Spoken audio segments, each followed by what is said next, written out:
Достар, мен қазір анау ютубтағы видеолар бар ғой, пранктар. Өзінің жігітіне барып, мынандай суды бетіне шаш жерет ұйықтап отқан жерінен. Сондай жасайын деп жатырмын.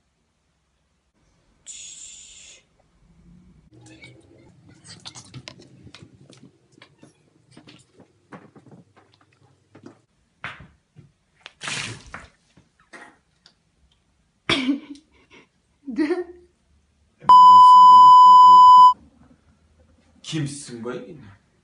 Ne? Malı kimsin o seni?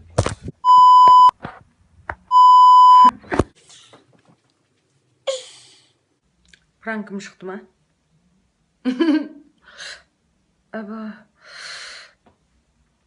Зато пранк түсірдім. Бірақ үйде қайталамай қоясыңдар ол. В общем, пранк бізге арналмаған екен ғой.